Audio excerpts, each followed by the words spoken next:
Bien, el día de hoy vamos a ver este estudio que hemos titulado, de acuerdo al versículo que vamos a ver hoy precisamente, palabras fieles y verdaderas. Adelante, Oscar. Tom, vamos a leer los versículos que hoy vamos a estudiar. Apocalipsis 22, 6 y 7. Y me dijo: estas palabras son fieles y verdaderas. El Señor, el Dios de los espíritus de los profetas, envió a su ángel para mostrar a sus siervos las cosas que han de suceder enseguida. Por tanto, yo vengo pronto. Bienaventurado el que guarda las palabras de la profecía de este libro. Préstame el apuntador, Oscar. Bueno, quiero que nos enfoquemos aquí. El ángel está diciendo, estas son palabras fieles y verdaderas. El ángel lo está diciendo. Y dice que el Señor es el Dios de los espíritus de los profetas. Significa que los profetas hablaron siendo inspirados por el Espíritu Santo. Lo hemos leído también varias veces en algún versículo, varios versículos de la Biblia, pero hay uno concreto que lo dice con esta claridad. Hoy lo vamos a estudiar. Envió a su ángel para mostrar a sus siervos las cosas que han de suceder enseguida. O sea, envió a su ángel con el objetivo de mostrar a sus siervos. ¿Quiénes son sus siervos? Todos los que estamos aquí. Bueno, la mayoría de los que estamos aquí. Espero que todos. Por lo pronto, la mayoría de los que estamos aquí. Por tanto, yo vengo pronto. Bienaventurado el que guarda las palabras de la profecía de este libro. Está hablando de las personas que van a ser los guardianes de la Escritura. Bien, sobre este punto, Oscar, nada más. Cada palabra escrita en la Biblia fue concebida desde la extrema, plena y absoluta santidad de Dios y fue inspirada, controlada y guiada por Él para poder ser interpretada de forma espiritual únicamente a través del Espíritu Santo. Hay muchas confusiones en mucho tipo de interpretación de la Escritura a través de todos los años y todos los siglos debido a la falta del Espíritu Santo en su interpretación. Si no se tiene al Espíritu Santo y se lee la Biblia con el Espíritu Santo, entonces es muy probable que entendamos algo que Dios nunca quiso decir. Esto implica también que esta interpretación se lleve a cabo con absoluta fidelidad, o sea, que se revele todo lo que Dios ha planeado mostrarnos. O sea, en la Biblia está todo lo que Dios planeó que supiésemos acerca de Él y acerca de nuestra condición delante de Él. No hay ninguna revelación que falte de lo que Dios quiso mostrarnos en la Biblia. Es importante que entendamos este último punto. Todo lo que Dios quiso revelar está aquí. Absolutamente. Oscar. Claro que hay muchas cosas que no han sido reveladas. No significa que este es el 100% de toda la revelación que Dios tiene para sí. No. Esto es lo que Dios quiso que supiéramos. A eso me refiero. Bien, este es nuestro mapa de la resurrección. Ya lo hemos visto muchas veces. Nos encontramos, ahora nos encontramos aquí. ¿Se acuerdan que aquí estábamos en la Nueva Jerusalén? Pues vamos a tomar nuestro auto del tiempo y tenemos que regresar al tiempo de donde estamos, en donde está escrito esto y donde nos encontramos ahora, que es el tiempo de la iglesia. Así es que nos vamos de este lugar y aparecemos ahora en este lugar. Ya estamos, dale un clic, Oscar, ya estamos aquí. Estamos ahora en este tiempo. Ya dejamos el futuro, ya no estamos en el futuro. Juan ve el futuro por última vez, echa una última mirada a la Nueva Jerusalén celestial y entonces, a partir de este momento, aparece nuevamente en el tiempo real en el que él está viviendo y escribiendo esta carta, esta revelación. Por lo tanto, ahora nos encontramos, y Juan también se encuentra en este momento. Claro que él se encuentra justo en el inicio de la iglesia. Nosotros estamos en algún tiempo dentro del tiempo de la gracia, de la dispensación de la gracia, ¿no? Antes del arrebatamiento. Aquí nos encontramos. Muy bien, Óscar. En este pasaje encontramos 4 elementos en los que profundizaremos el día de hoy. El primero es la fidelidad y la veracidad de la palabra de Dios. El segundo es la inspiración divina hacia los profetas. En tercero, el ángel de Dios que muestra su palabra. Y el último, los guardianes de su palabra. Así es que vamos a ver el primero, Óscar, si eres tan amable. La fidelidad y veracidad de su palabra. Dios utilizó personas comunes para hablar a su pueblo y establecer un estatuto exclusivo de revelación divina, el cual sería el único compendio autorizado por Dios para revelar su guía, su carácter y su voluntad. No existe otra palabra, no existe un anexo de la revelación divina. Ni el Corán, ni las memorias de Mao Zedong, ni las memorias y las reflexiones de Buda, ni los escritos filosóficos de Confucio, que no inventó la confusión. La confusión surgió en el huerto del Edén cuando Adán pecó. Ahí vino la confusión. Bueno, así es que el único compendio autorizado de la revelación divina y su palabra está en la Escritura. No hay otro, no existe otro. Dios enfatiza que Él cuidaría que esta revelación tuviese toda fidelidad, que revelara todo lo que Él quiere que sepamos y que a su vez no faltara ninguna revelación en la Biblia que Él desee revelar. La veracidad de la Escritura está respaldada por Él mismo. Dios es la mejor garantía de que la Biblia es verdad de forma absoluta. Dios es la mejor garantía. Dice la Escritura que no pudiendo jurar por alguien mayor, juró por Él mismo. Dios es la mejor garantía de que su palabra es verdad y su palabra es fiel. Óscar.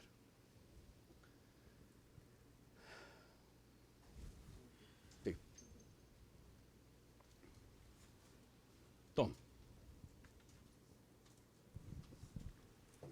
Segunda de Pedro 1, del 19 al 21. Y así tenemos la palabra profética más segura, a la cual ustedes hacen bien en prestar atención como a una lámpara que brilla en el lugar oscuro, hasta que el día despunte y el lucero de la mañana aparezca en sus corazones. Pero ante todo sepan esto, que ninguna profecía de la Escritura es asunto de interpretación personal, pues ninguna profecía fue dada jamás por un acto de voluntad humana, sino que hombres inspirados por el Espíritu Santo hablaron de parte de Dios. Aquí está aclarado en la misma Biblia de dónde viene la Biblia, de dónde viene cada palabra de la Biblia. Yo recuerdo cuando yo me convertí en el año 93. Sucedió en mi familia por parte de mi papá, mis abuelos, mis tías, mis tíos, mis primos. Fue una revolución, porque mi familia, de pensamiento ateo en su mayoría, y en algunos otros casos, pues religioso, ¿cómo se dirá? Recurrentemente religiosa, ¿no? Recurrentemente, solamente en eventos especiales eran religiosos. Pero en su mayoría de mente atea y de pensamiento ateo, recuerdo bien que cuando yo llegué hablando de la salvación, porque Dios había salvado mi vida y había cambiado todo y me había dado esperanza, cuando yo hablé de esto, una de las cosas que me dijeron los parientes fue: dinos en la Biblia que la Biblia es palabra divina. Y entonces le cité este pasaje. Todos se quedaron mudos menos una persona. Y dijo esta persona, bueno, pero eso también está en la Biblia. Como diciendo, pues le conviene a la Biblia decir eso, ¿no? Y entonces dije, bueno, también le dije yo a la persona, cuando una persona es incrédula, Dios no puede hacer nada. Dios puede trabajar en corazones que están dispuestos a escuchar y seguirá trabajando en aquellos que no quieren escuchar. Pero una decisión eterna, que solamente Dios sabe cuándo va a llegar, de una persona que mantiene su postura de no querer creer ni en Dios ni en la salvación que Dios otorgó para salvarnos, perdón por la redundancia. Si la persona no quiere creer, no hay nada que hacer por ella. Bueno, podemos orar, ¿no? Pero nada más. No podemos obligar a la gente a que se convierta. Ni debemos obligar a la gente a que se convierta. Podemos orar, podemos dar un testimonio de la veracidad de la palabra de Dios en nuestra vida, pero hasta ahí podemos llegar. Así es que dice aquí que ninguna profecía de la Escritura es asunto de interpretación personal. Esto significa que el Espíritu Santo tiene que interpretar la Biblia.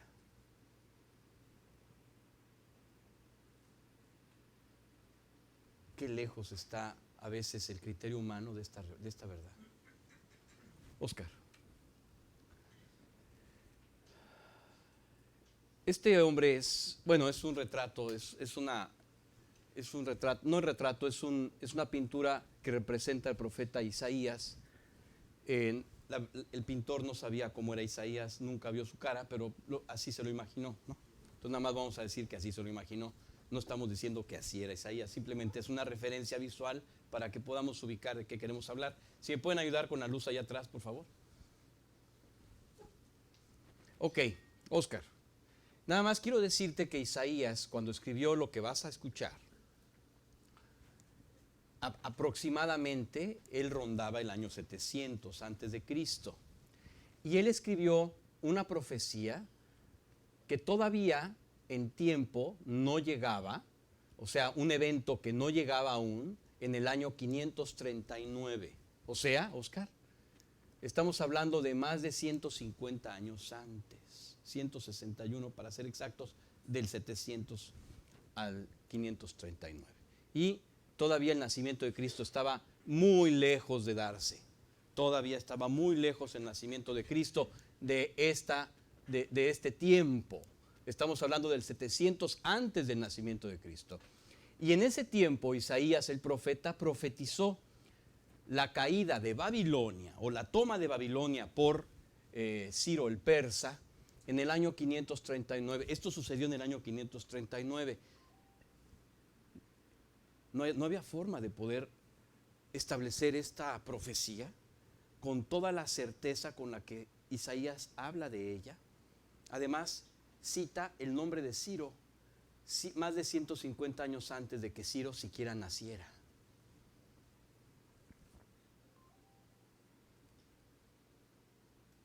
¿Ubicas esto? Isaías profetiza que la persona que va a ser el instrumento de Dios para conquistar Babilonia se va a llamar Ciro. Claro que cuando tú lees la Biblia, como todo es pasado, pues ya a veces uno ni sabe cuándo es antes y cuándo es después. Y dice, ok, ¿no? Pero es muy importante que tú entiendas el valor de los eventos cuando sucedieron, porque entonces sale a la luz la relevancia de la profecía previa a los eventos y cómo sucedieron de manera exacta, como la Biblia lo había descrito. Oscar. Bien. Tom, vamos a leer esto para que ubiquen. Isaías 44, 24, 27 y 28. Así dice el Señor, tu Redentor, el que te formó desde el seno materno.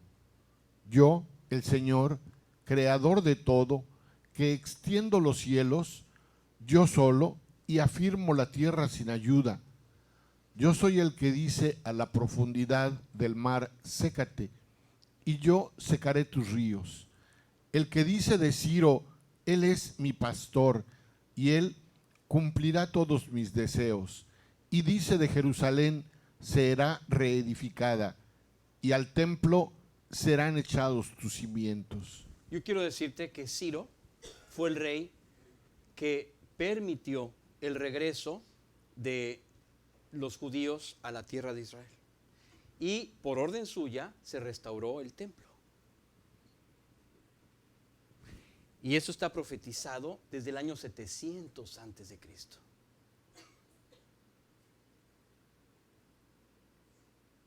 Oscar, aquí tenemos en letra azul los puntos: sécate, yo secaré tus ríos, él cumplirá todos mis deseos. Ciro, aquí se nos olvidó poner este azul. Y dice de Jerusalén será reedificada y al templo serán echados tus cimientos. Muy bien. Siguiente, Oscar. Tom. Isaías 45:1.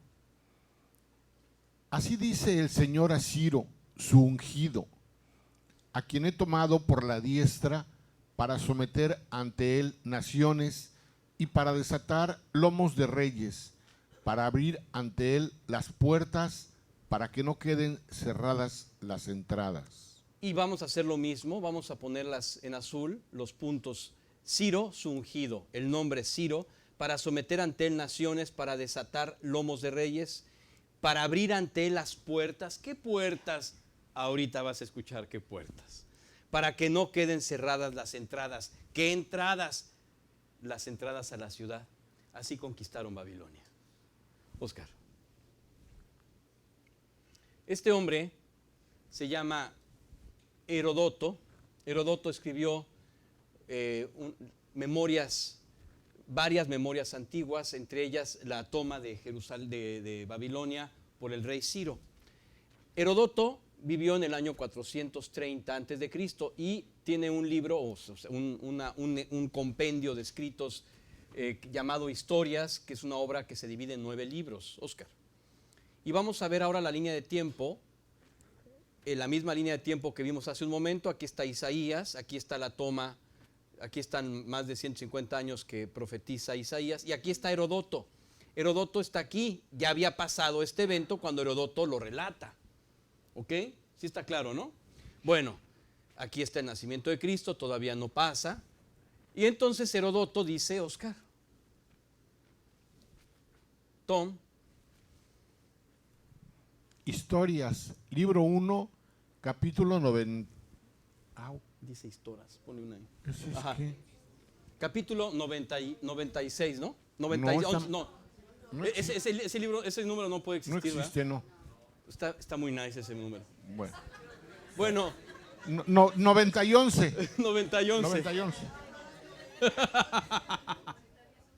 Cuando los persas, apostados a las orillas del Éufrates, le vieron menguado de manera que el agua no les llegaba más que a la mitad del muslo, se fueron entrando por él en Babilonia. Si en aquella ocasión los babilonios hubiesen presentido lo que Ciro iba a practicar, o no hubiesen estado nimiamente confiados de que los persas no podrían entrar en la ciudad, hubieran acabado malamente con ellos, porque solo con cerrar las puertas que miran al río y subirse sobre las cercas que corren por sus márgenes, los hubieran podido coger como a los peces en la nasa. De este modo fue tomada Babilonia la primera vez. Ok, vamos a poner las letras azules, Oscar. Éufrates menguado. Disminuyó el río. ¿Por qué? Porque el rey Ciro abrió los canales, abrió varios canales del río, zanjas, para poder desviar el río por otros lados, y entonces disminuyó el cauce del Éufrates, menguó, y los habitantes de Babilonia, como no pensaron que iban a entrar por las puertas del río, porque el río, ¿quién va a entrar por las puertas del río? No se les ocurrió que iban a bajar el río, el nivel del río. Y esas puertas abiertas fueron las puertas que toda Babilonia estaba cerrado menos las puertas del río. Y por ahí entraron. ¿Qué es la NASA? Los peces en la NASA. Bueno, no creo que sea la Agencia Espacial de Estados Unidos. No sé, yo no sé, la verdad creo que es un recipiente, contenedor, no sé, una presa quizás. Ahorita alguien nos ayuda a saber a qué se refiere los peces en la NASA. Ok, de este modo fue tomada Babilonia la primera vez. Esto es histórico, ¿eh? Puede ser una poza, no, yo creo, ahorita vamos a ver. ¿Como una red? Arte de pesca que consiste en un cesto en forma cilíndrica hecho de red o juncos entretejidos con una especie de embudo dirigido hacia adentro en su base. Ahí está, entonces es como una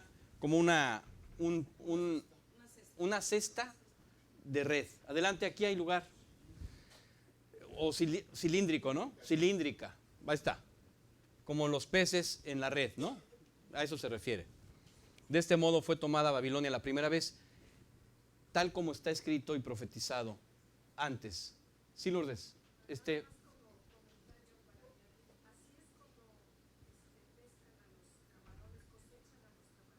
Buenísimo.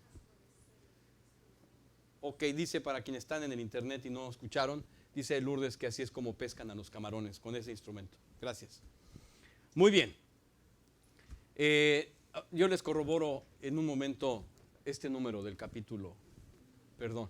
Ok, Oscar, si quieres copiar algo así de este texto y buscar exactamente el capítulo al que se refiere, si es tan amable, de historias de Heródoto. Muy bien.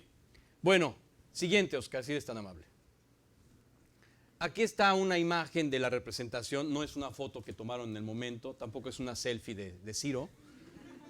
Es una representación de un artista cuando conquistó la ciudad de Ciro, solamente es una referencia visual para que ubiquemos que estamos ya en el año 539 de una profecía 150 años antes que se cumplió al pie de la letra.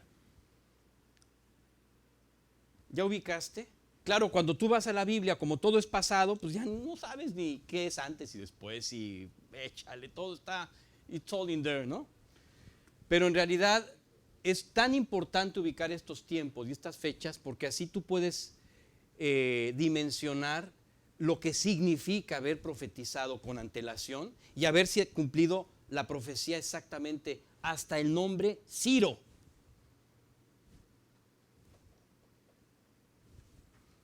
Ok, Oscar. Tenemos otro ejemplo, Tom. Daniel 7 del 1 al 4. Este es otro ejemplo. En el primer año del rey Belsasar de Babilonia, Daniel tuvo un sueño y visiones en su mente, estando en su cama. Entonces escribió el sueño y relató el resumen de él. Miraba yo en mi visión nocturna que los 4 vientos del cielo agitaban el gran mar, y 4 bestias enormes, diferentes unas de otras, subían del mar. La primera era como un león y tenía alas de águila.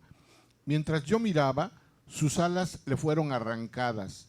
Fue levantada del suelo y puesta sobre 2 pies, como un hombre, y le fue dado corazón de hombre. Ok, aquí Daniel está viendo una visión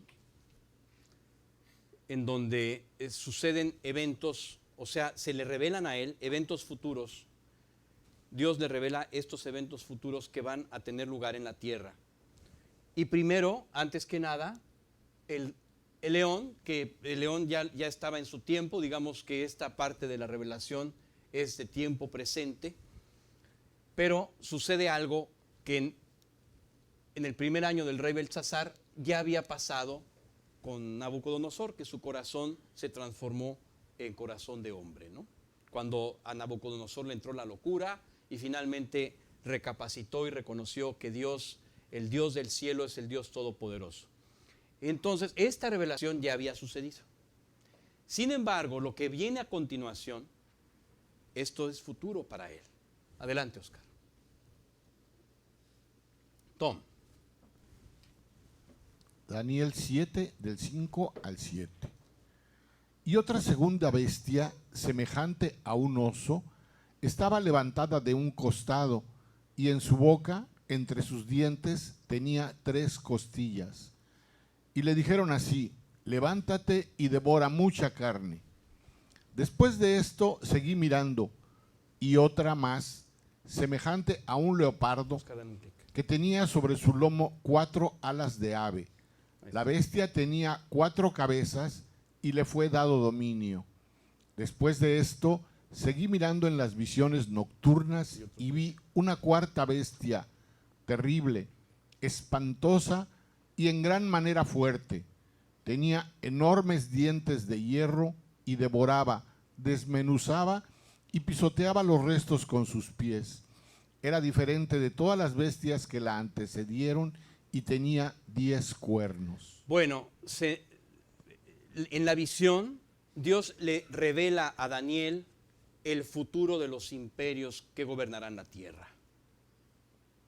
Y le habla primero del imperio medo-persa, en donde Persia, primero Media toma el control, después los persas toman el control y hacen sus siervos a los medos. Después los griegos conquistan a los medo-persas o a los persas, que ya eran persas para entonces, y después viene el imperio romano y toma todo lo que los vestigios de lo que alguna vez fue el imperio de Alejandro Magno, y extiende sus dominios por todo el territorio europeo, todo lo que es Europa y la parte de Medio Oriente, que incluye Israel, lo que hoy sería Líbano, Turquía, Siria y toda Europa, ¿no?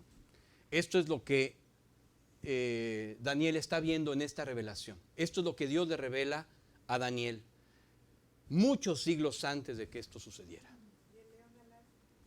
Este es Nabucodonosor, es el imperio babilónico o babilonio. Adelante, Oscar. Un clic nada más. Ahí está. Ahí están los imperios. 600 antes de Cristo, aprox, Babilonia. Alrededor del 500 antes de Cristo, Persia. Alrededor del 300 antes de Cristo, Grecia. Alrededor del 100 antes de Cristo, Roma. Así es como se establecieron estos imperios en estas épocas, y Dios está anticipando todos estos eventos en esta revelación. Para que veas que la palabra de Dios no solamente es verdadera, se ha cumplido, ya continuado y seguirá siendo fiel. Oscar.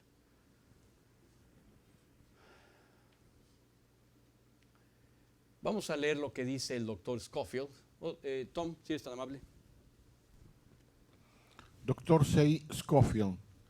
La profecía se convierte en más segura por su cumplimiento parcial. La profecía cumplida es una prueba de la inspiración divina, porque las profecías bíblicas de eventos futuros fueron pronunciadas tanto tiempo antes que los eventos anunciados tuvieran lugar, que la mera sagacidad o previsión humana jamás los podría haber anticipado. Y estas predicciones son tan detalladas, minuciosas y específicas como para excluir la posibilidad de que simplemente fueron conjeturas afortunadas. Han sido cumplidas por elementos de la naturaleza y por hombres que las ignoraban, que las descreían por completo o que lucharon desesperadamente para evitar su cumplimiento.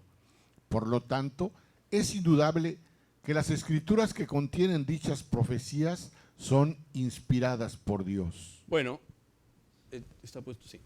Aquí tenemos una explicación concisa, clara, de lo que hemos hablado. O sea, los eventos son tan exactos, los eventos profetizados son tan exactos, que es imposible que no sean inspiración divina, porque incluso hubo hombres que hicieron todo lo posible para que no se cumplieran las profecías, y se cumplieron. Oscar. Aquí, este es el verdadero número del capítulo. Una disculpa, es 191. Perdón, Ese es el verdadero número del capítulo. Ahora sí, Oscar, vamos a la siguiente. Es verdad que las profecías cumplidas fortalecen nuestra fe en la fidelidad y veracidad de la palabra de Dios. Sin embargo, mucho más allá del cumplimiento de las profecías en el mundo, lo que debe certificar la veracidad y fidelidad de las Escrituras es su cumplimiento en tu vida. El cambio que Cristo ha operado en mi vida es suficiente y principal garantía de que la palabra de Dios es verdad y es absolutamente confiable, independientemente de si ha sido o no demostrado en el mundo. Es tu vida la garantía de su verdad. Es tu vida la garantía de la verdad de la palabra de Dios.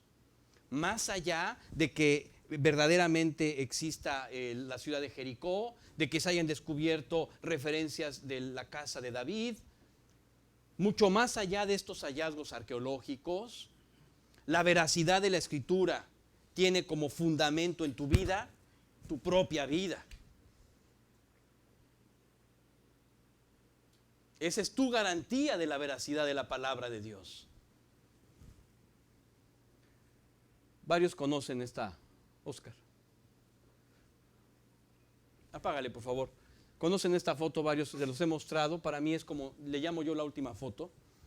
Era la foto antes, una foto antes de convertirme, quizás unos 2, 3 meses antes de convertirme, pero le llamo la última foto porque en esta foto yo puedo ver, por lo menos yo lo veo, toda la desesperanza. Yo estaba dentro de esa persona, así es que yo sé todo lo que había en mí, ¿no? Y en mí lo que había era una absoluta desesperanza. No sabía por dónde ir. Y eso es lo que le estoy diciendo a mi hermano que está aquí, Ernesto. Le estoy compartiendo esta situación en la que yo estaba. Una depresión tremenda que yo tenía, pero sobre todo la necesidad fundamental de tener esperanza en mi vida.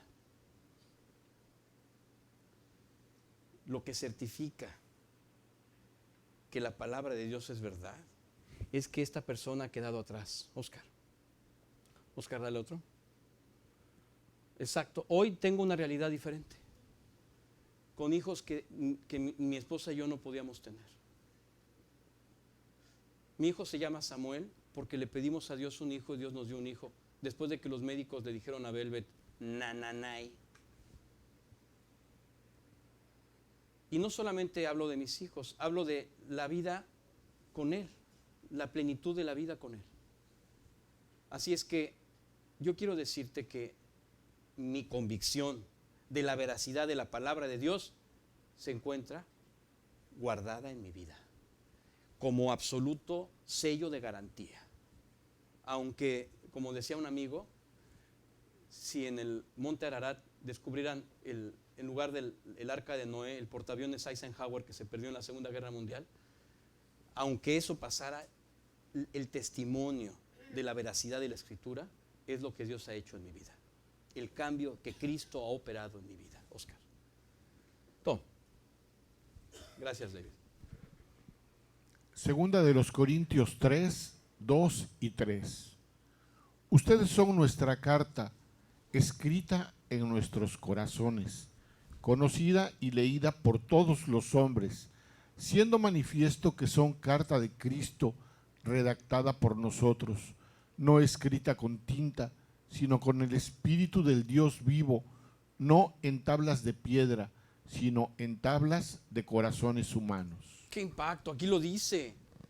Tú eres el testimonio de la veracidad de Dios. Tú tienes la carta de la vida de Dios en tu vida, en ti mismo. Aquí hay un lugar, aquí hay otro lugar. Así es. No en tablas de piedra, sino en tablas de corazones humanos. Aquí hay otro, mira, Ramón. Como quieran. Adelante, adelante. Bien, Oscar. Así es que nosotros, cada uno de ustedes, es la certificación de la veracidad de la palabra de Dios. Vamos al número 2, la inspiración divina hacia los profetas. Dios nos confirma que cada uno de sus profetas fue controlado y guiado absolutamente por Él, para transmitirnos todo lo que Dios quería que sepamos acerca de su amor y acerca de Él. Todo el contenido de la inspiración divina es palabra de Dios y tiene 4 ejes principales. El primero, mostrar la santidad de Dios. Este es el primer eje de la revelación divina, que muestre la santidad de Dios. El segundo es acusar la vida pecaminosa del hombre. ¿Te has dado cuenta que la Biblia nunca te da la razón en todo lo que tú eres? No vas a leer la Biblia como la madrastra de Blancanieves, espejito, espejito, ¿quién es el más bonito? Tú. No, tú vas a la Biblia y ¿sabes qué va a pasar? Que de pronto la Biblia te va a acusar. ¿Y por qué te acusa? Porque siempre estamos tendiendo al mal. Porque andamos inventando, porque andamos exagerando, porque andamos blofeando, ¿no? No somos los campeones de la blofeada, ¿no? ¿Qué pasa? No sabes quién soy yo. Y desechamos la humildad, desechamos el verdadero sentido del verdadero amor profundo y la verdad con Cristo. No queremos desnudarnos ante Él. Queremos siempre vernos como personas infalibles, aún delante de nuestra conciencia. Por eso, acusar la vida pecaminosa del hombre una y otra vez, porque siempre tendemos al mal. Oscar. En tercer punto, el C, generar la fe para creer, que también la palabra de Dios lo genera. Y por último, regenerar el alma del pecador. Este es el objetivo último de la palabra, regenerar el alma del pecador. Estos son los 4 ejes de la palabra de Dios. Oscar. Bien.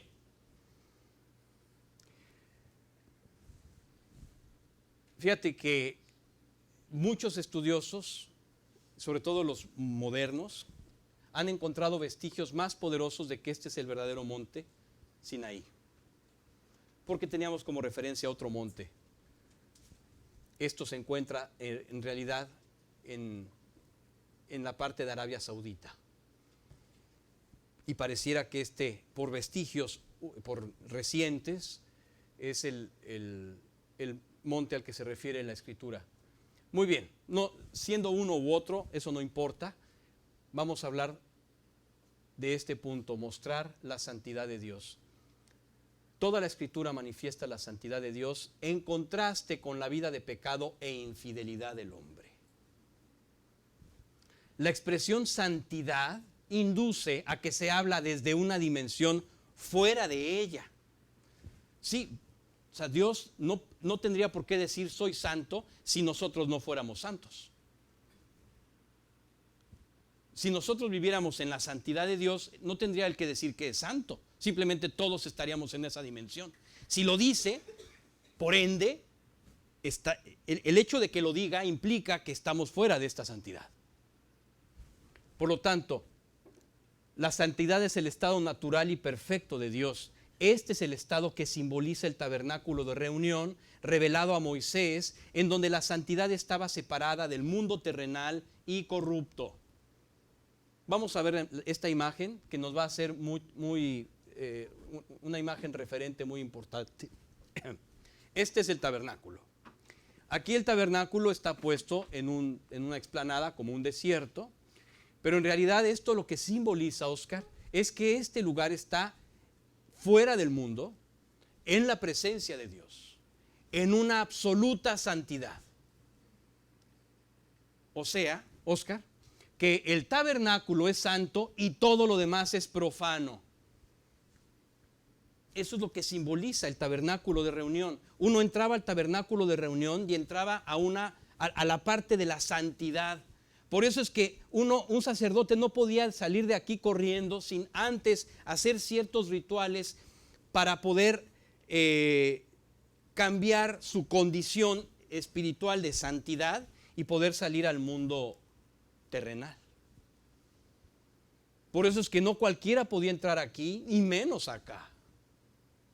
Hubo personas que murieron porque no obedecieron la ley en cuanto a estar aquí.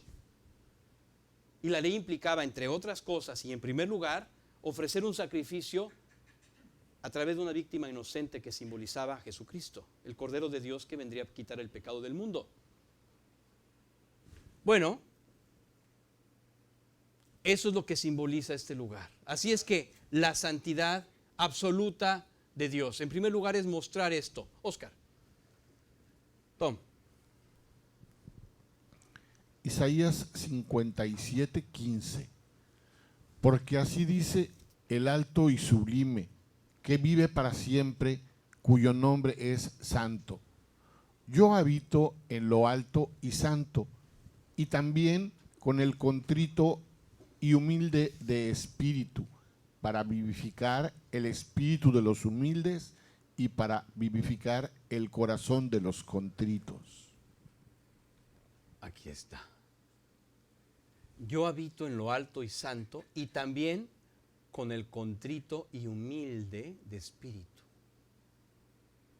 para vivificar el espíritu de los humildes y para vivificar el corazón de los contritos. No, pero agua. Sí.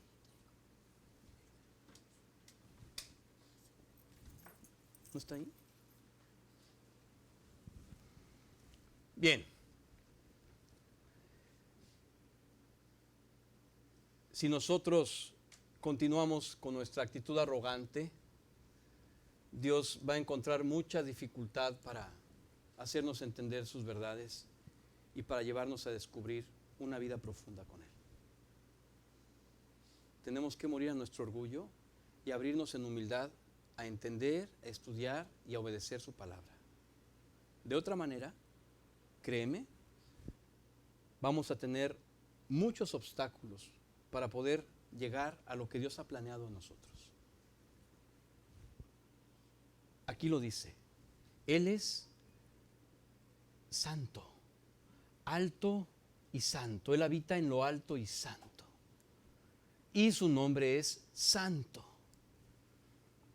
Pero necesita nuestra humildad para que esta santidad se manifieste. Oscar. Tom. Ezequiel 44:23. Y enseñarán en mi pueblo a hacer diferencia entre lo santo y lo profano, y les enseñarán a discernir entre lo limpio y lo no limpio. Diferencia entre lo santo y lo profano, lo limpio y lo no limpio. Pero necesitamos ser humildes. Sin humildad es imposible que este punto se manifieste. Imposible. Oscar. Santificado sea tu nombre. Santificado significa santo, pero que nosotros santifiquemos tu nombre. Esta frase alude a aquella otra en la que Jesús habla de las características de un discípulo, diciendo, quien quiera venir en pos de mí, niéguese a sí mismo, tome su cruz cada día y sígame. Esto hace necesario renunciar a la gloria propia para manifestar la gloria de Dios en uno. Yo no sé si estás entendiendo lo que está diciendo aquí, pero quien quiera venir en pos de mí tiene que negarse a sí mismo, dijo Jesús, tomar su cruz cada día y seguirle. Esto hace necesario renunciar a la gloria propia para manifestar la gloria de Dios en uno. Pero ¿cómo buscamos los aplausos? Estamos ávidos de que reconozcan nuestro trabajo, nuestros logros, nuestros triunfos. Y no estamos dispuestos a darle la gloria a Dios por eso. Ah, no, si mi trabajo me costó.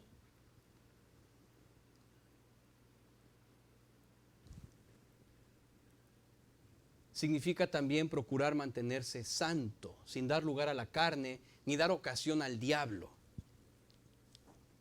De esto último, podemos concluir que el compañerismo cristiano debe buscar en todo momento la mutua edificación espiritual en Cristo y no la ocasión para desparramar la vanidad y la carne entre los convidados. Y más aún si la relación de amistad es más íntima y de mucho más confianza. Así es que quien quiera venir en pos de Jesucristo, niéguese a sí mismo, tome su cruz cada día y sígale. No hay otra forma. No hay otra manera. Hay que renunciar a la gloria propia y tomar su gloria para manifestarla, no para robarla. Oscar. Tom. Lucas 9:23. Y a todos les decía, si alguien quiere seguirme, niéguese a sí mismo, tome su cruz cada día y sígame. Ahí está. Gracias. Adelante. Tom. Romanos 14:19. Así que procuremos lo que contribuye a la paz y a la edificación mutua. Esto habla también de nuestro compañerismo cristiano. Esto es lo que debemos procurar, lo que contribuye a la paz y a la edificación mutua. Oscar.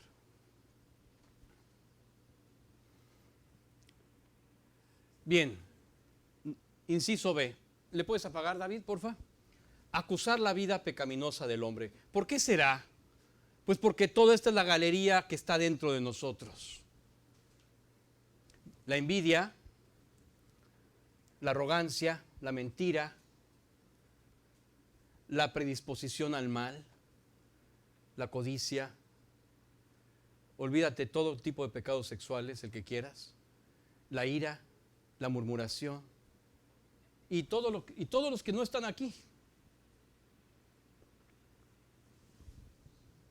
Todo esto es lo que está en nuestra alma y que contamina nuestro corazón si nosotros permitimos que nuestra naturaleza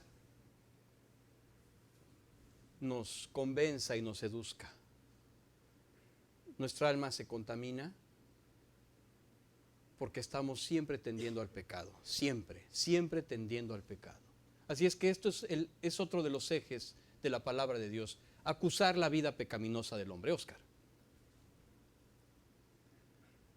Este es el segundo eje que se plantea en toda la palabra de Dios. Cualquier libro de la Biblia contiene el contraste entre la santidad de Dios y el pecado del hombre. Sin embargo, esta característica tiene también la singularidad de ser íntimamente personal. Todo hombre expuesto a la palabra de Dios verá expuesto su pecado ante su propia conciencia. Así es. La palabra de Dios siempre acusará aquello que no estás haciendo bien. Por supuesto. Ese es uno de sus propósitos. Oscar. Tom. Romanos 1 del 29 al 32.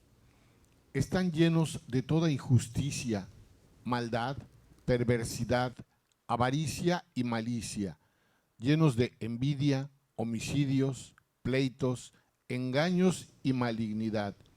Son chismosos, detractores, calumniadores, aborrecedores, enemigos de Dios, insolentes, soberbios, jactanciosos, arrogantes, inventores de lo malo, desobedientes, rebeldes a los padres, sin entendimiento, indignos de confianza, desleales, sin amor, despiadados. Ellos, aunque conocen el decreto de Dios, que los que practican tales cosas son dignos de muerte, no solo las hacen, sino que también dan su aprobación a los que las practican. Bueno, nada más y nada menos. Nada más y nada menos. Ahí está. Si querías ver un escáner de tu naturaleza, esta es tu naturaleza. Ahí está el escáner. Yo sé que tú posiblemente tengas en casa un espejo de la madrastra de Blancanieves, pero esta es la realidad. Delante de la palabra de Dios, así es como nos vemos, en nuestra naturaleza. Y es por eso precisamente que necesitamos la palabra de Dios para cambiar esta realidad y regenerarnos de acuerdo a la altura de la plenitud de Cristo. Gracias, Oscar. Siguiente. Tom. Hechos 17, 30 y 31. habiendo pasado por alto los tiempos de ignorancia, Dios declara ahora a todos los hombres en todas partes que se arrepientan, porque Él ha establecido un día en el cual juzgará al mundo en justicia, por medio de un hombre a quien Él ha designado, habiendo presentado pruebas a todos los hombres cuando lo resucitó de entre los muertos. Exacto. Ahora, esto solamente obedece al tiempo de la ignorancia, dice aquí, y tenemos una esperanza en Cristo para ser precisamente regenerados. Oscar. Tom. Hechos 2, 36 y 37. Sepa, pues, con certeza toda la casa de Israel, que a este Jesús, a quien ustedes crucificaron, Dios lo ha hecho Señor y Cristo, el Mesías. Al oír esto, conmovidos profundamente, dijeron a Pedro y a los demás apóstoles: hermanos, ¿qué haremos? Esta es la actitud con la que tú tienes que llegar a la palabra de Dios. ¿Y ahora, Dios, qué hago? La regué. Aquí se están dando cuenta que la regaron. Le está hablando a las personas, aquí es Pedro en su primer discurso, le está hablando a las personas, Hechos 2, es el primer discurso de Pedro, aquellas personas que gritaron que se crucificara a Jesús, que son las mismas que le dieron la bienvenida como Rey de Reyes cuando entró en Jerusalén. Las mismas personas. Es la misma porra. Primero lo recibieron como Rey de Reyes y después pidieron que se crucificara. Y después fueron al discurso de Pedro. Y entonces, cuando fueron expuestos delante de Dios en esta maldad, simplemente dijeron: estamos perdidos, pecamos. Exacto. Reconozco mi pecado. Con esa actitud debemos ir a la palabra de Dios. No a justificarnos y otra vez justificarnos. No. A mí no me vas a decir eso, Dios. Ni. Como si tú pudieras contrariar a Dios. Como si Dios no te amara y no quisiera regenerar tu vida. Te estás defendiendo del bien. Te estás defendiendo del amor. Oscar. Generar la fe para creer. Apágale por favor un momento. Ahí está, para que veamos la imagen, porque a lo mejor no se veía claramente. Adelante. Gracias, David. Este tercer eje solo se manifiesta cuando la persona que ha sido expuesta ante su pecado reconoce su condición y se arrepiente por ello. Una vez arrepentida, Dios genera a través de su palabra la fe que requiere para creer y experimentar la salvación. Sí.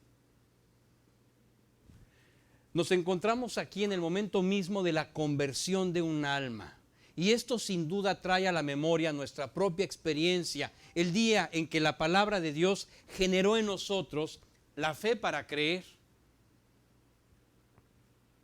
Así es, Dios en su palabra tiene este eje como uno de los ejes principales: darte la fe y generar en ti la fe para que tú puedas creer. Oscar. Tom.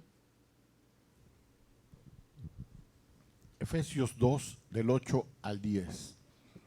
Porque por gracia ustedes han sido salvados por medio de la fe, y esto no procede de ustedes, sino que es don de Dios, no por obras, para que nadie se gloríe, porque somos hechura suya, creados en Cristo Jesús para hacer buenas obras, las cuales Dios preparó de antemano para que anduviésemos en ellas. Dice que aquí dice que han sido salvados por medio de la fe, pero por gracia. Por gracia ustedes han sido salvados por medio de la fe. Pero esto no procede de ustedes, sino que es don de Dios. Este es un don de Dios que se genera a través de su palabra. Oscar. Tom. Romanos 10, 17. Así que la fe viene del oír y el oír por la palabra de Cristo. Exactamente. La fe viene por el oír y el oír por la palabra de Cristo. Tom, digo, Oscar. Finalmente, en estos puntos, en estos 4 puntos, regenerar el alma del pecador. Adelante. El cuarto y último eje es el propósito final de la Escritura: transformarnos y renovarnos por medio del trabajo del Espíritu Santo en una labor conjunta con la palabra de Dios. Este es precisamente el significado del bautismo, un lavamiento espiritual para emerger regenerado a una vida nueva en la que la palabra de Dios será nuestra guía. Regenerarnos. Este es el objetivo último de la palabra de Dios, es el principal objetivo final. Tiene muchos objetivos. Primero, mostrar la santidad de Dios. En segundo lugar, acusar el pecado del hombre. En tercero, darnos la fe para creer o generar en nosotros la fe para creer. Y en último, regenerarnos. Hacia allá va todo, hacia poder regenerarnos. Eso es lo que Dios busca al final. Oscar. Tom. Primera de Pedro 1, 23.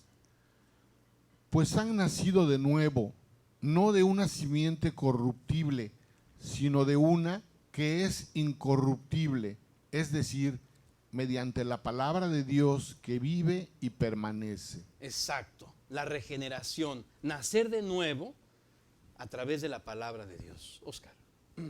Tom. Tito 3, 5. Él nos salvó, no por las obras de justicia que nosotros hubiéramos hecho, sino conforme a su misericordia, por medio del lavamiento de la regeneración y la renovación por el Espíritu Santo. Dios quiere renovar nuestras vidas, pero es necesario que nosotros en realidad atendamos a su palabra. Oscar, palabras fieles y verdaderas. El ángel de Dios que muestra su palabra. Así es, tanto en los tiempos cuando la palabra de Dios se transmitía de manera oral, después cuando fue escrita, después cuando vino la imprenta y después cuando ahora tenemos la tecnología digital a nuestro alcance. En cualquier situación, el ángel de Dios siempre está allí a través del Espíritu Santo para mostrar su palabra. Oscar. Este es el dedo mismo de Dios revelando su palabra. Cada mano, cada dedo, cada pluma escribiendo cada letra no es otra cosa sino la mano, el dedo y la pluma de Dios dictando, imprimiendo sus palabras en la revelación de la Escritura. Este ángel revela a Juan que Dios mismo es el Señor de los espíritus de los profetas, la inspiración de los profetas que ha enviado a su ángel. Versículo 6. Más adelante, en el versículo 16, Jesús mismo declara que Él es nada más y nada menos quien ha enviado a este ángel, revelando ante nosotros que Jesús es Dios, el Señor que ha inspirado toda la Escritura. Vamos a verlo. Tom. Apocalipsis 22, 6 y 16. Y me dijo: estas palabras son fieles y verdaderas. El Señor, el Dios de los espíritus de los profetas, envió a su ángel para mostrar a sus siervos las cosas que han de suceder enseguida. Yo, Jesús, he enviado a mi ángel a fin de darles a ustedes testimonio de estas cosas para las iglesias. Yo soy la raíz y la descendencia de David, el lucero resplandeciente de la mañana. El Señor, Dios de los espíritus y los profetas, envió a su ángel. Y dice Jesús: yo soy el que ha enviado al ángel.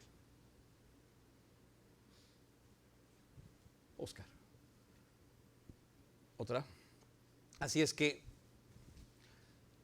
toda la palabra, todas las palabras, cada una de las letras han sido inspiradas por Dios. Dale un clic, Oscar, para finalmente tener ante nosotros este tesoro que Dios ha querido que nosotros guardásemos en este tiempo.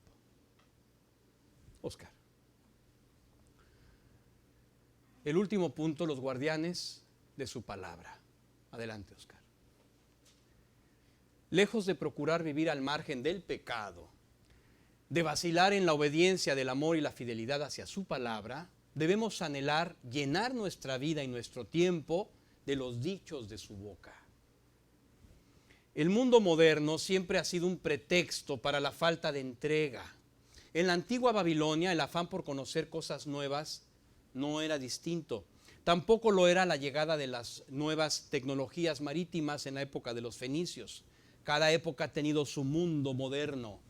Hoy es tiempo de tu propio avivamiento. Es tiempo de obedecer sin reprochar.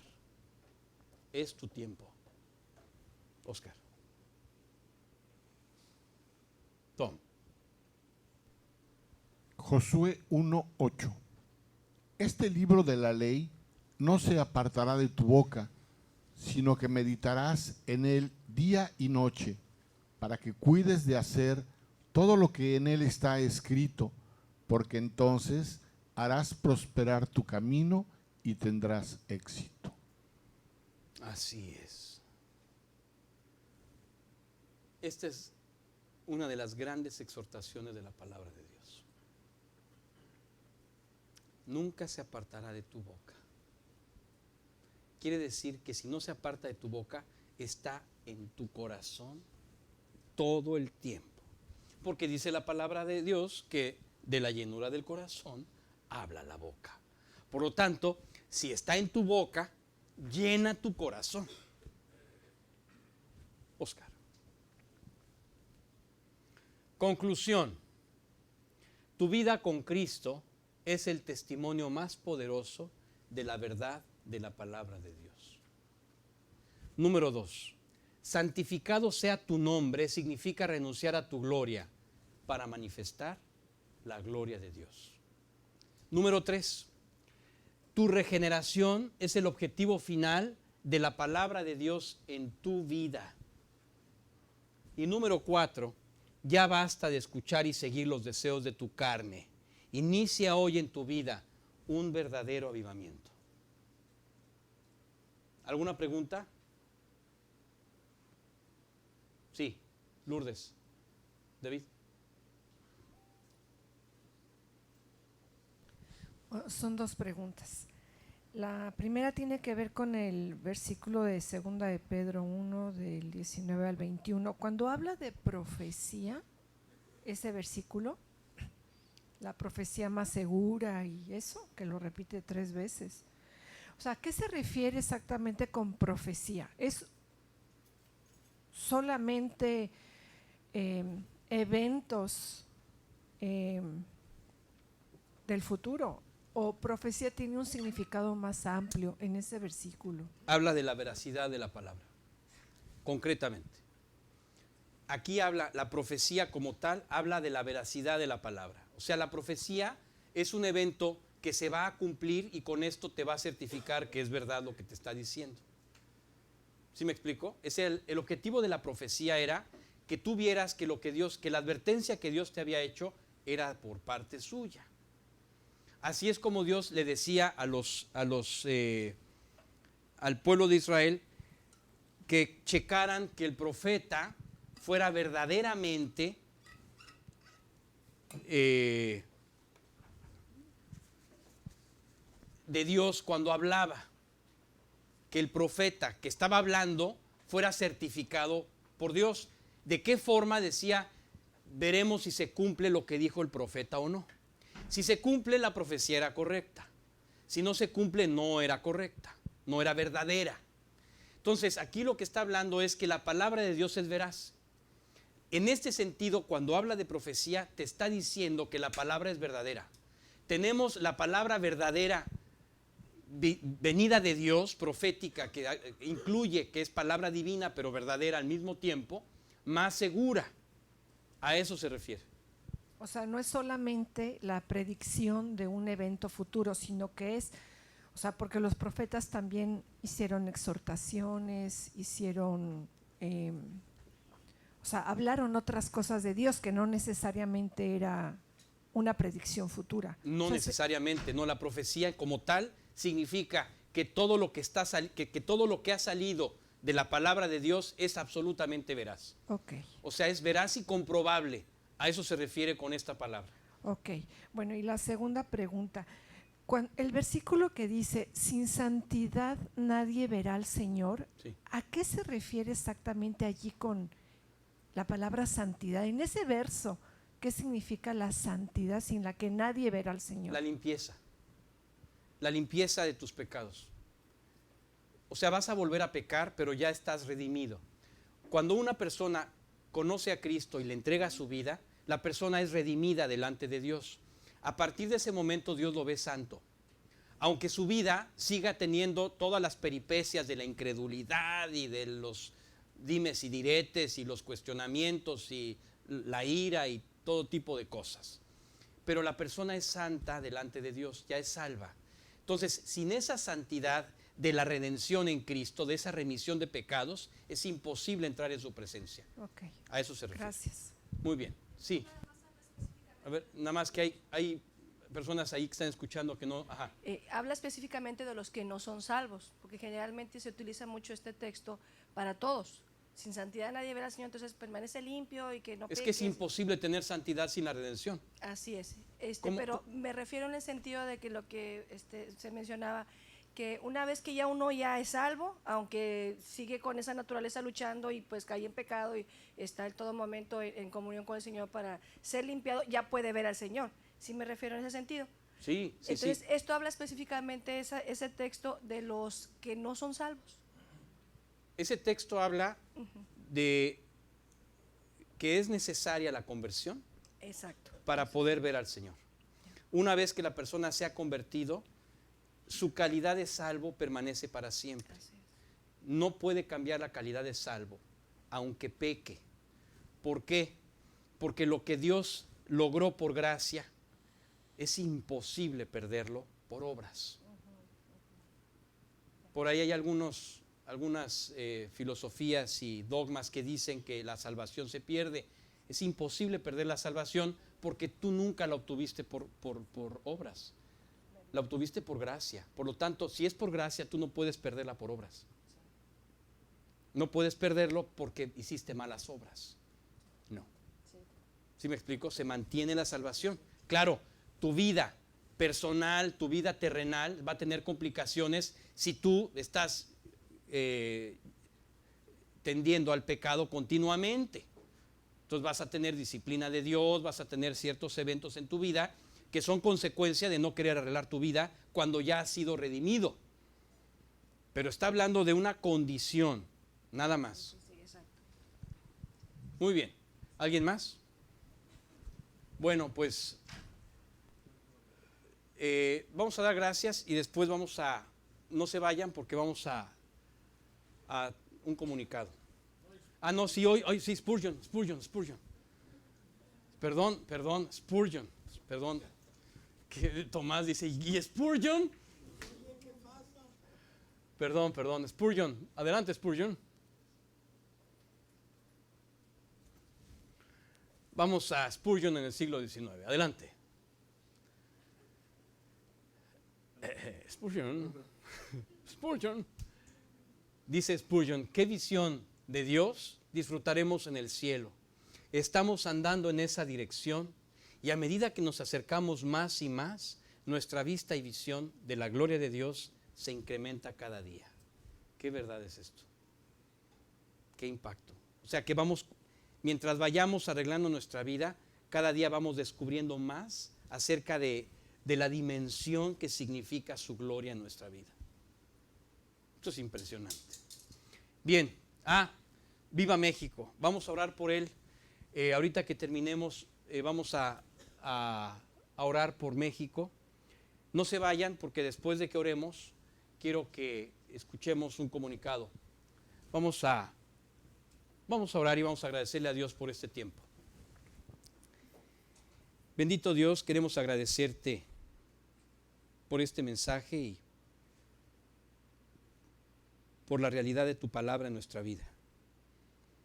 Señor, enséñanos a valorar la veracidad de tu palabra, Dios, y todas las amonestaciones que hemos entendido cada uno de nosotros a través de ella.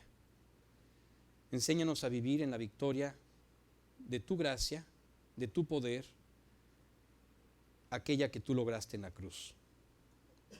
Gracias por nuestra salvación, gracias por el amor que tú has derramado en nuestra vida. Señor, tú perdona nuestro corazón y todas las faltas que hayamos podido tener. Limpia nuestro corazón, Señor.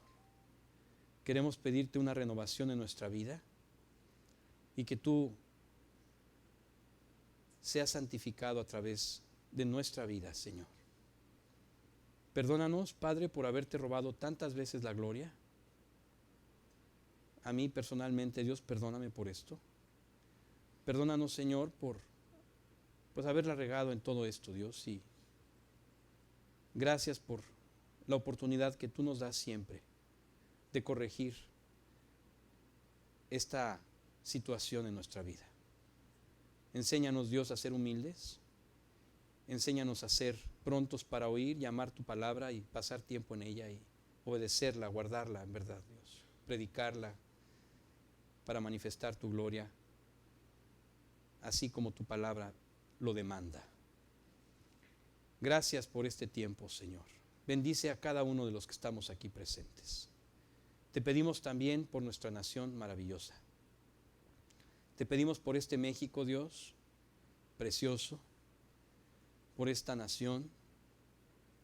Queremos pedirte que las personas que aún no te conocen pronto vengan a tu conocimiento, Padre, y entiendan que se están perdiendo de conocer la esperanza de sus vidas, de conocer el bien, de conocer la paz, de conocer, Padre, tu guía divina y tu precioso amor que sobrepasa todo entendimiento.